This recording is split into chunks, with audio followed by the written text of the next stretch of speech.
गरीब माँ की कहानी। पुराने साधारण कपड़े पहने एक महिला ने एक फैंसी रेस्टोरेंट में प्रवेश किया। सभी ग्राहक जो पहले से वहां बैठे थे उसे तिरस्कार भरी दृष्टि से देखते हैं। वह महिला फटी पुरानी ड्रेस पहनी हुई थी और देखने में गरीब लग रही थी।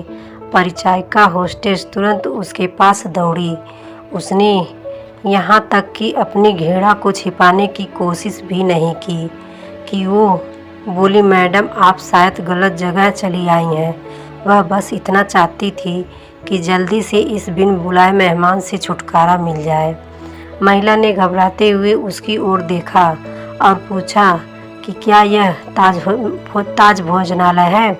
डाइनिंग हॉल में मौजूद लोग कानाफूसी करने लगे और उनमें से कुछ ठहाके लगाने लगे। परिचारिका ने दयनीय दृष्टि से महिला की ओर देखा और बोली, आप सही कह रही हो, यह है तो पर आप क्या चाहती हो मैडम? तुरंत व्यवस्थापक को बुलाओ। असंतुष्ट ग्राहकों में से एक चिल्लाया, मैंने यहाँ पहले से एक टेबल इसलिए नहीं बुक करवाई है कि कोई भिखारी मुझे खाते हुए देखे। महिला ने अपना सिर नीचे कर लिया और धीरे से बोली, मैं तुम्हारा ज़्यादा समय नहीं लूँगी बेटा। मेरा केवल एक अनुरोध है कि आप इस तरह आइए। परिचारिका ने अनिच्छा से बुजुर्ग महिला को अंदर आमंत्रित किया, जो वो बस किसी तरह उसे बाकी ग्राहकों की नज़रों से दूर ले जाना चाहती थी। अगर मैं तुम्हारी जगह होती तो मैं सिक्योरिटी को बुलाकर उसे बाहर का रास्ता दिखाती। आपने देखा कि कैसे उससे बदबू आ रही है।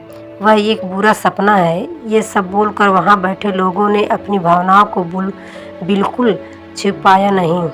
महिला मिठाइयों के शोकेस में गई और काफ़ी देर तक उसे देखती रही। वेटर उसे देखकर हंस रहे हैं। वे कह रहे थे, अगर वह यहाँ मुफ्त में खाने की उम्मीद करती है तो उसे कुछ नहीं मिलने वाला है। ऐसा लगता था कि महिला ने उनकी बातों पर ध्यान नहीं दिया। महिला बोली, मुझे बताओ बेटा, क्या लेमन केक को केवल आधा खरीदना संभव है? इसकी लागत क्या है? मेरे पास 10-10 की 17 नोट है। उसने हाथ में कुछ मुड़े तुड़े पुराने नोट दिखाते हुए पूछा। वेटर्स ने बमुश्किल हंसी रोकी। मैडम, मुझे नहीं लगता कि आपके पास इस केक के एक टुकड़े के लिए भी पर्याप्त पैसा है।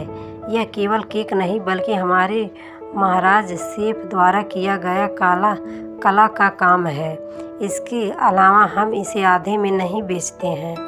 गरीब महिला शर्मसार हो गई। उसे ऐसा लगा कि उसके अंदर कुछ टूट गया हो।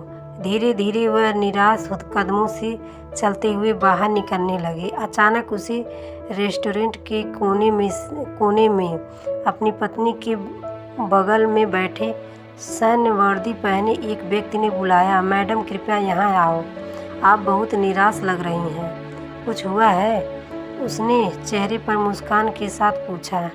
मेरी बेटी वह बहुत बीमार थी। जब वह बच्ची थी तो हम इस रेस्टोरेंट के पास से गुजरते थे और वह काफ़ी देर तक दुकान की खिड़कियों को देखती रहती थी। हमने एक दिन यहाँ लेमन केक खाने का सपना देखा, लेकिन फिर वह बीमार हो गई। मेरे पति चले गए और हम दोनों का पेट पालने के लिए मुझे नौकरी करनी पड़ी। मेरे पास इलाज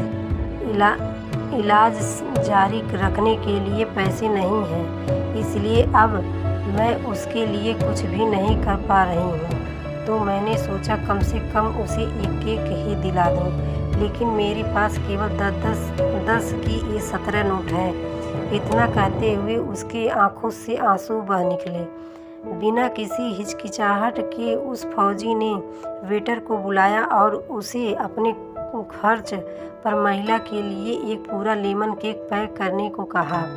उन्होंने महिला से कहा, आज 17 साल हो गए जब हमने अपने बेटे लक्ष्य को खोया था। एक कार दुर्घटना में उसकी मृत्यु हो गई थी। मैं और मेरी पत्नी कुछ नहीं कर पाए। हालांकि वह एक डॉक्टर है। आपके पास में 17 नोट है और मेरा बेटा 17 साल का था। ये ऊपर वाले का इशारा नहीं है तो क्या है? फौजी की पत्नी ने गरीब महिला को अपना बिजनेस कार्ड दिया और बेटी के इलाज में मदद करने का वादा किया। जब वेटर महिला के लिए लेमन केक लेकर आया तो महिला के चेहरे पे एक कृतज्ञ मुस्कान आ गई। उसने फौजी और उसकी पत्नी को धन्यवाद दिया और वहाँ से चली गई। इस घटना के बाद रेस्टोरेंट में सब खामोश थे। सभी को उस फौजी ने एहसास दिलाया था कि पैसों से भले ही वह महिला गरीब थी, लेकिन वहाँ बैठे सभी लोग विचारों से और दिल के गरीब थे, सिवा उस फौजी दंपति के।